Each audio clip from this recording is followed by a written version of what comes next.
You know, everybody has a story, but this morning's guest has over 14 years of local stories. Who is she? You'll meet her coming up next on Carolina People.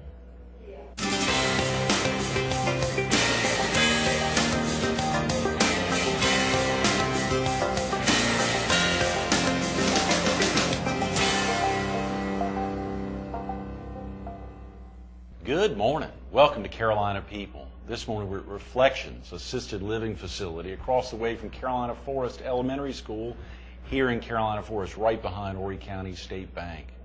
We're focused on the founding of the Myrtle Beach Herald, and we're visiting with its founder, former owner and publisher, Debbie Harwell. Good morning, Debbie. Good morning to you, Greg. Thank you so much for coming in this morning. Oh, thank you. It's just an honor to be here. The eve of Valentine's Day. I hope you've got some big plans tomorrow. I have plans. Don't know if my husband does, but I have plans. He'll come around. He's a sweetie, so I'm not worried about him. Absolutely. He will come around, and we are ultimately blessed to have copies of the first edition here of the paper. I was so excited to see these. I haven't seen these in a long time. And I was telling you that it's just so exciting to look at it back in, let's see, this one was published in April 21st, 1994.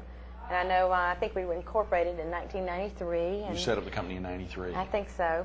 And then, you know, the planning went on for quite some time before the newspaper came about. But it's just exciting to look through it and see the different ideas that it reminded me of what I wanted it to be. And sure. And of course, to think about, you tried to come up with a little plot summary for me, a little history of the paper, and to read that and then actually pull it out and to see what you were writing about matching with what actually came out. I had forgotten about so many things in the Myrtle Beach Herald. One of the front page stories here is a girl that actually went missing, and her mom and dad came to see us, and they wanted to know what they could do to help, you know, what we could do. Right. And, you know, could we put in the paper? Could we do this? We ended up doing everything. And I think that's why we were successful in the very beginning, because we were a part of the community. And we got involved. We made sure that we even called the police department. We called around the country to find where we could find dogs to make sure where they could go look. I mean, we tried to help everybody.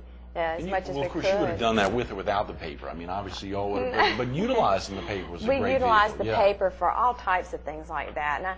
And I noticed over here, forgotten about this one, Listening to Light by Landis Elvington. She wrote a column for years.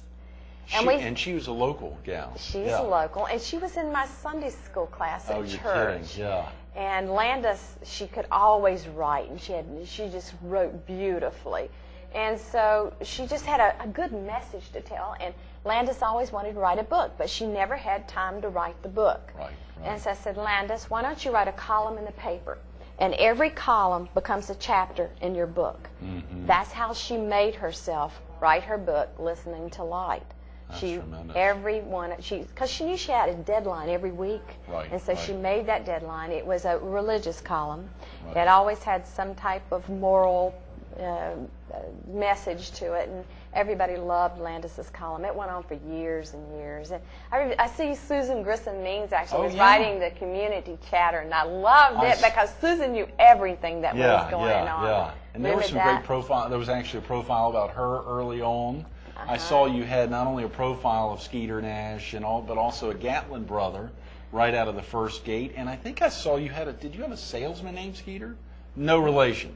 No relation there. Yeah. Skeeter Nash was our very first Friends in Focus. Every week we took one person from the community and wrote a Friends in Focus feature on them. And so we went up to Skeeter's breakfast house, and the Gatlin brothers' mother and father was sitting there with us at breakfast. And I knew then I was going to love this newspaper and what I could do. And it just got better, just week after week. And I started writing a column called Publisher's Puff.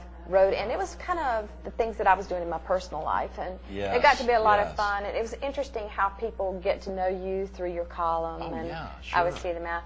Dale Earnhardt's son, he was out at the racetrack. Yeah, he was right there. Frank Barnhill, your first staff writer, got a shot of him. And I'm sorry viewers can't see what we're seeing here. It's pretty amazing to think, obviously, of all the pieces here. We'll have to make sure and open this up. If folks ever want to stop by, they can stop by the Herald's office or call the same number you had forever, 3131. You got it. That's right. But another one of the things that we did, we thought, how can we get people to read the newspaper? And we thought, children. That's how. And the sports, the local sports in the schools never seemed like they got enough coverage. So we made sure to send somebody out to all the schools, have baseball of the children, have all the children's sports in here. So we had a pretty elaborate sports section going on in the Even newspaper. out of the gate, Debbie. That's amazing. And a lot of great pictures here, Myrtle Beach Herald Society. Who was doing that for you? Was Charlene yet on board? Or that was just Debbie taking pictures, We took pictures. Everybody had a camera, so we took pictures everywhere. Page 6. If we were there, we took pictures, and it was in the paper everywhere. That is hilarious. But it was so much fun in the very beginning. The building and the trying to figure out. We wanted it to be a family-oriented paper. And so we kept to that. And during the years, there were a lot of the topless clubs and things that came in and wanted to advertise, but we turned those down, and we always kept the advertising even to what we thought would meet the family standards. Oh yeah, very definitely. I think that's been carried on. That carried on later when you sold the paper, and then of course when you bought it back, and then when you sold it again. I think you mentioned, I was fascinated to hear that there had been a number of folks that had approached you over the years to sell it, but they may not have had the local. What prompted you to make sure that you were always selling to locals, or and keeping the tradition alive there? Well, we had a lot of things happen in the beginning. The paper grew quickly. Right. We started the newspaper in my house. Oh, come on. We had an office that was about 20 feet long. We had computers up against the entire wall. Right. And that was a lot of fun. But, I had reporters sleeping on the couch. Oh, wow. I had the salespeople coming in and out during the night. And the family was walking around in their house clothes. So finally, after about 4 or 5 months, we had to move out and get an office. Wow. Debbie. So we moved over to Farlow Street for a number of years. Oh, good. And behind the convention center. Behind the convention center in Myrtle Beach, and it kept growing. It kept growing quickly, and it needed cash infusion, a lot of cash infusion to get to catch up. We needed newspaper racks. We needed more salespeople. Oh, yeah. We needed, we had a lot of pages, but it was, but not many people working, and we were working all night long, many nights. And so I knew then that if it was going to continue on, it had to have some cash infusion. It had to have somebody run it with more staff. So we had an offer come in to the newspaper. It was a group that was from out of state, and we checked their references instead of them checking our references. Good for you, yeah. And it wasn't the type of company that we wanted to sell to. And it wasn't, they didn't seem to have the same family values that we had. They did not have the direction that we wanted to be in. We wanted this paper to be owned by the community. So I went out, found the 9 largest businesses in Myrtle Beach, and I said, how about the community owning this paper? And they all took 10%. So 10 of us ran the newspaper for the next couple of years. But is that right? But in taking what we didn't realize, in taking the 10 largest businesses, or the 9 largest businesses and myself, that they wanted to grow quickly. They wanted to be big, and they wanted to be big fast. That's not how a newspaper grows. No. And so I ended up buying the newspaper back again. And sorting it back out, getting it back into being more the family newspaper once again. Straightening out some of the kinks. And I thought, okay, I know the type of person that could run this newspaper, but you've got to get some of the expenses down. And so one day, a young man came into my office and said, I'd like to talk to you. And and I think that young man was you, Oh, Greg my Everett. God, don't put me on the spot, Debbie. I like the young man approach. We can keep talking about young men. But I remember we walked down to Chick-fil-A. Yeah. Talked about the newspaper, and you said that you wanted the newspaper. Well, I remember that...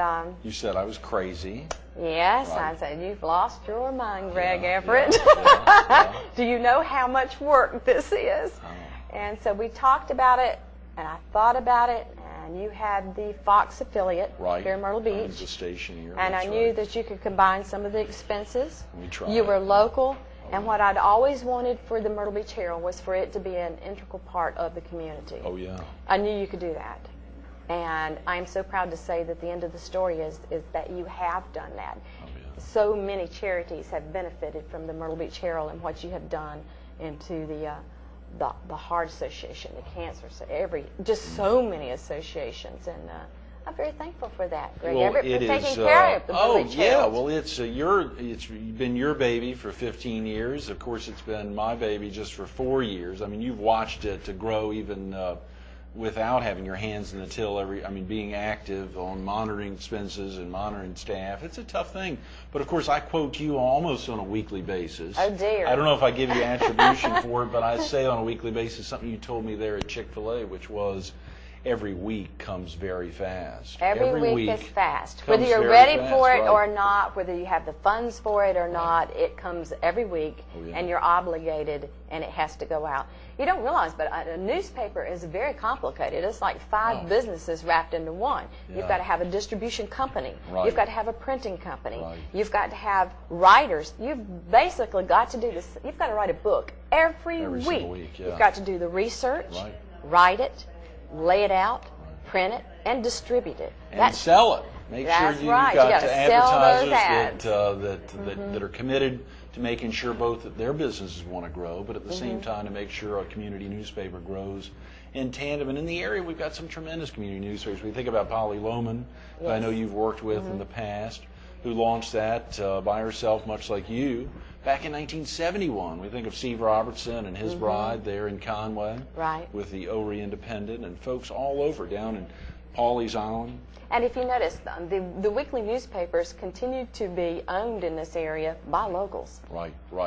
Very definitely. Which is a good thing. The Laura Scene over there that Ricky Hardy and his wife had launched and grew and then later sold to Steve Robertson. So they've remained in local hands. And hopefully we'll continue that focus for years to come. You know, right up the street in Brunswick County, that was sold out to a big group out of Virginia. It had been locally owned, and you'll see continuously. That's right. The Marion paper was sold to a group out of Canada years ago, and of course now is owned by Media General, so out of Virginia. So you don't always see that impact of locals. You know, one of the best compliments I think I'd ever received was a gentleman who would read the newspaper, and I know that you've heard this also. He said, "I live by myself. There's nobody here to talk to in the mornings. I have a cup of coffee, and I'll read the Myrtle Beach Herald when it comes, and I feel like somebody's been to visit me. I've had a talk with a friend after I get through reading a newspaper." I thought, well, that's where we wanted to be. That's good. I was looking at this story in the newspaper, and I wish everybody could see. I got to talk to all the interesting people. It gave me such an excuse. Justin Plyler Sr. I remember walking into his office at the Gay Dolphin. He started the Gay Dolphin down on Ocean Boulevard.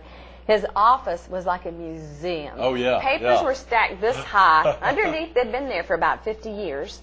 And he had the original minutes from the Chamber of Commerce laying on his desk, just shuffled over to the side. He had the audit from the city of Myrtle Beach originally, you know, just over here in the corner. Things you would see in a museum, just shuffled around his office. And the store is like a museum, the Gay Dolphin,